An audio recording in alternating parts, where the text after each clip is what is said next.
ipatawag ka na ako Loy diri karon sa balay kay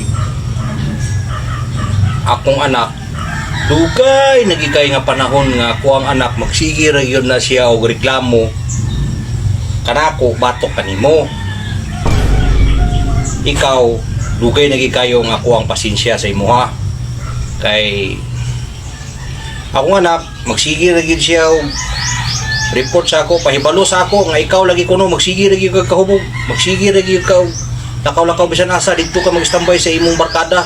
Unya uli pag yun mo sa balay magmaoy pag yun ka. Unya dili pag yun ka muhatag og kwarta sa imuhang asawa. Ang imong asawa in taon tagbawan og pangita para lang nga makapaeskwela sa imong mga anak o makakaon o makabalon sa ilang pag-eskwela. Unya ikaw wala kay gibuhat kundili kada uli nimo hubog magmaoy pag ika dapatan begini mo akong anak.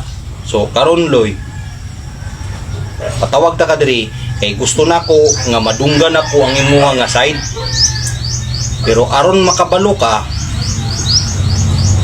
nga kana ang ako ang anak gusto na gyud nako na kwaon sa imuha. Di na ko gusto nga mag-uban pa mo kay napuno nako sa report sa ako ang anak. Kay kadugay nga higayon nga gipasagdan talang ka kay basin magbago ka mao lang gihapon.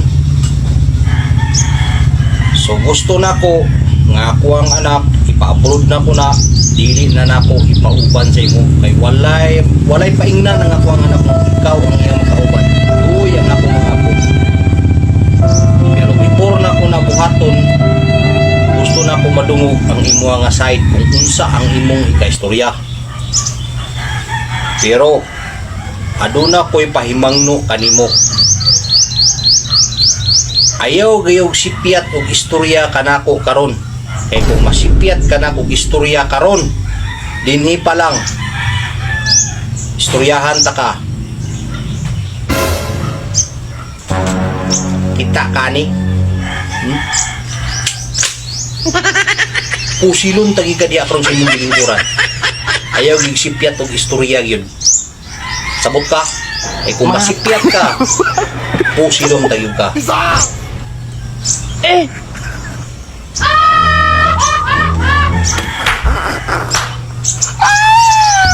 Sa iluwa lang ko pa, sa iluwa ko sa akong nabuhat sa ako mga di man ko makatrabaho kay mulagi wa man ko nakahuman sa akong pag-eskwela nya ipog ko kadawat pod sa mga kuan kining mga construction kay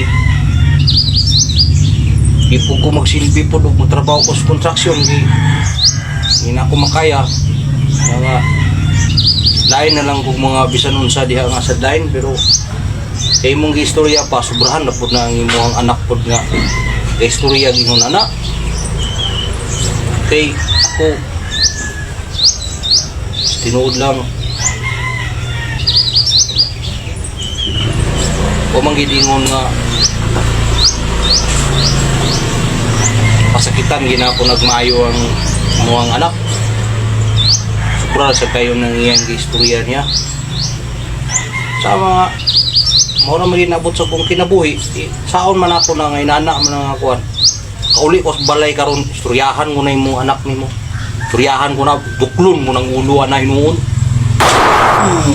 Isa